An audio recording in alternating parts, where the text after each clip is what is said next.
को एक बहुत बुरी बला निकल पड़ी। मैं यही नहीं बोल रहा हूँ, मैं कसम से बता रहा हूँ, पूरे हिंदुस्तान में ऐसे ही बोलता हूँ।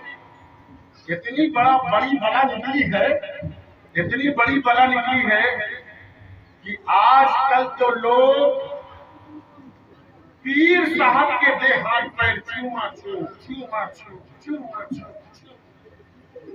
पैर भी छूमो, गोड़ भी छूमो, सर भी छूमो, सब छूमो पीर के।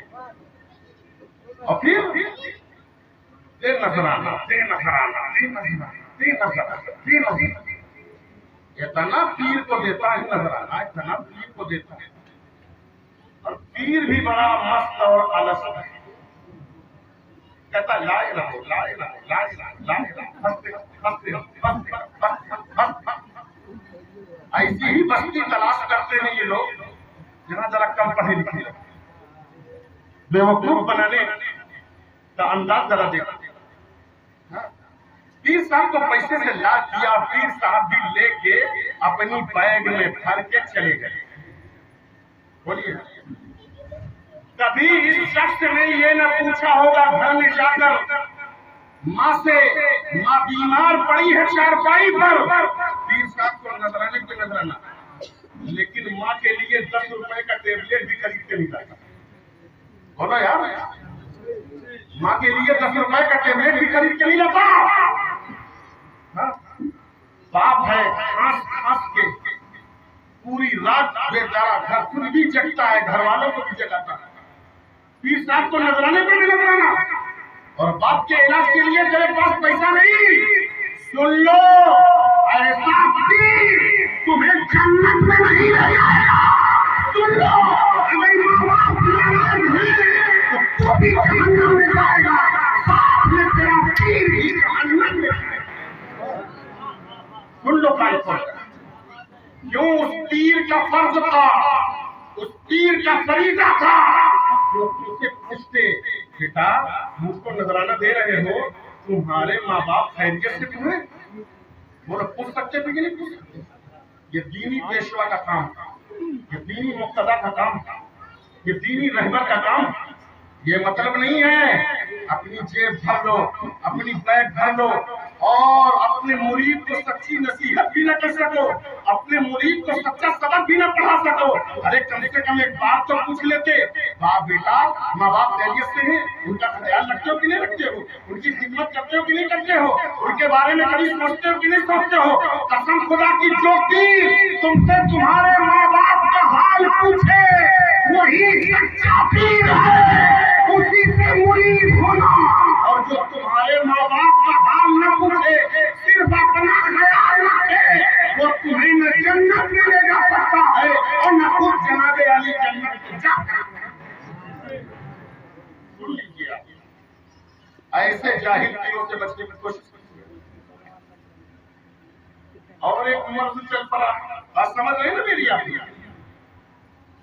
पीर करो छान के, पानी पियो छान के, और पीर करो पहचान के। बहुत जांच पड़ताल के पीर साहब से मुरीद हुआ करना। कितने कमबख्त पीर तो ऐसे हैं, आ जाते हैं, लेट जाते हैं और पैर दबा रही है और पैर टांग फैलाए पड़ा हुआ। बोलो, मेरे नबी से भी बड़ा कोई पीर हो सकता है? बोलो, मेरे नबी से बड़ा कोई पीर हो सकता है? मोहब्बत से बताओ, नहीं हो सकता ना। मेरे सरकार की बारगाह में कोई औरत बैत करने के लिए जब आती थी तो मेरे सरकार अपने हाथ में हाथ लेकर बैत नहीं करते, हाथ में हाथ लेकर बैत नहीं करते। सरकार अपनी चादरें पाक देते थे, सरकार अपनी चादरें पाक देते और कहते, इस चादर को पकड़ लो। उस कोने को वो बीवी पकड़ती थी और इस कोने को मेरे सरकार पकड़ती, और इसके बाद सरकार बैत करवाते थे। मेरे सरकार से बढ़कर कोई दुनिया में साहिबे तकवा हो सकता है? अगर चाहते सरकार को आमिरो नाही थे, वो जिस चीज को हराम हो चाहे हलाल कर दे, और जो हलाल हो चाहे हराम कर दे। ये नबी को इख्तियार है, लेकिन मेरे नबी इसके बावजूद भी ये नहीं कर रहे। कोना कह रहे हैं तुम पकड़ लो, दूसरा कोना मैं पकड़ लेता हूँ। बोलो ऐसा करते हैं कि नहीं? दूसरा कोना मैं पकड़ लेता हूँ ताकि ये मेरी उम्मत को मसला मालूम हो जाए।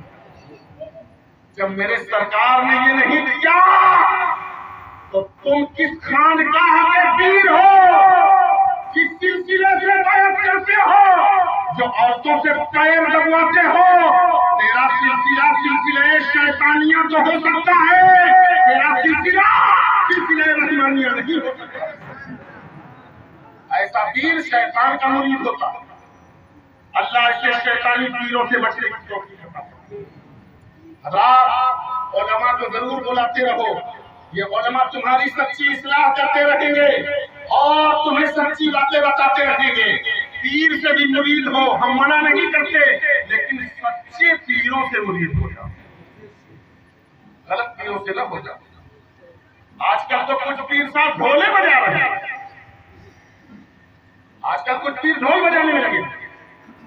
अल्लाह इसे ढोल वाले पीरों से बचने की तौफीक करता है। जो पीर खुद ढोल बजाएगा तो मुरीद का क्या हाल होगा? बोलो यार, जो पीर खुद ढोल बजाएगा उसके मुरीद का क्या हाल होगा? वो भी ढोल बजाएगा। अल्लाह इसे ढोल वाले पीरों से बचाए।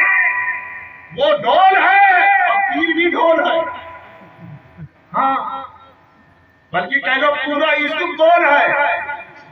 हाँ, और मोहब्बत से सुनिए, मैं आपको इस्लाह की बातें कर रहा हूँ, क्योंकि जब मैं आ रहा था तो मौलाना आरिफ साहब ने मुझसे कहा, हमारे एक शागिर्द हैं नसीम अहमद साहब, 25 साल पहले मैंने उन्हें पढ़ाया था, इसी गांव के रहने वाले, मैं तो भूल गया था, उन्होंने याद दिलाया।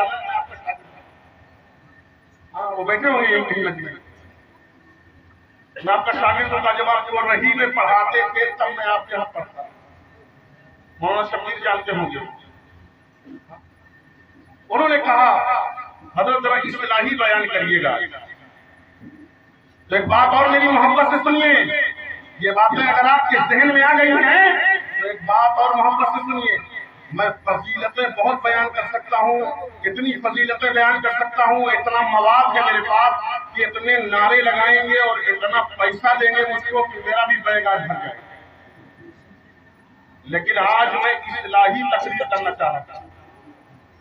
मकसद ये है कि मेरे कौम की इस्लाह हो जाए और मेरी कौम इस मजमे से कुछ लेकर के जाए।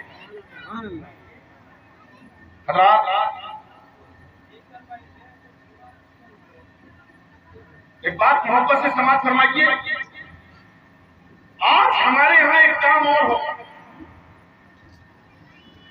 मैं अभी गाजियाबाद दिल्ली से तकरीर करके आया एक हफ्ता पहले।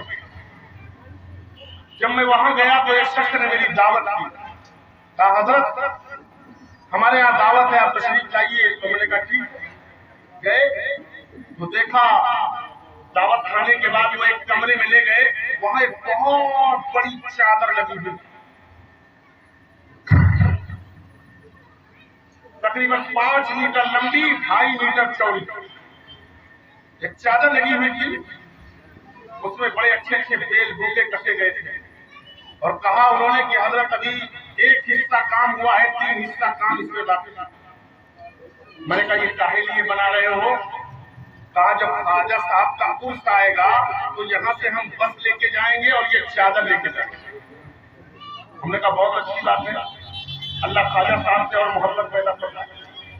हम मोहब्बत नहीं करेंगे तो कौन मोहब्बत करेगा? हम चादर नहीं डालेंगे तो कौन डालेगा? लेकिन ये बताओ ये चादर बन कितने की रही? मैंने क्या कहा ये चादर कितने की बन रही है? कहा हजरत तकरीबन इस चादर में 2 लाख का खर्चा आ रहा है। कितना खर्चा आ रहा है? 2 लाख। समझ रहे हैं आप?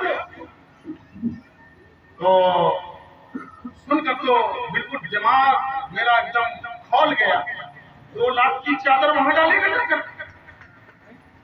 ठीक है, चादर डालना चाहिए, हम सुन्नियों के यहाँ चादर डालना चाहिए, लेकिन इतनी महंगी चादर डालने की जरूरत नहीं। ये 2 लाख की चादर तुम वहां ले जाकर के डाल दोगे, वहां के जितने शिया मुजावर हैं इस चादर को बेच के उस चादर की रकम से शराब पी जाएगी। अजमेर में जितने मुजावर हैं अक्सर शिया, सब इस चादर को बेच के इससे शराब पी जाएंगे। मैंने कहा ऐसा करो कि तुम इस चादर को बेच दो, यही 1000 रुपए की चादर ले जाओ, गरीब नवाज के डाल देना, और 1,99,000 रुपए बचा लो, और बचाने के बाद देखो तुम्हारे मोहल्ले में कोई गरीब बच्ची हो जिसकी शादी न हो रही हो, ये पैसा उस गरीब बच्ची की शादी में लगा दो और कहो ए गरीब नवाज, तुम्हारे नाम पर इशारे सवाब की नियत से मैं इस बच्ची की शादी इस पैसे से कर रहा हूँ। कसम खुदा की, उस चादर को वहां पहुंचाने में तुझे इतना सवाब नहीं मिलेगा जितना सवाब इस गरीब बच्ची की शादी करा देने से। बोलो बात समझ में आ रही कि नहीं? मैंने कहा मोहल्ले में कोई बीमार पड़ा होगा जिसके पास पैसा नहीं होगा कि वो गरीब अपना इलाज करवा सके, 1000 की चादर गरीब नवाज के यहाँ डाल दे, बाकी पैसे से इलाज उस गरीब का करवा दे और कह दे गरीब नवाज मैंने नियत कर दी है, इसका सवाब आपकी रूह पाक को पहुंचे। हमने कहा बहुत से गरीब बच्चे होंगे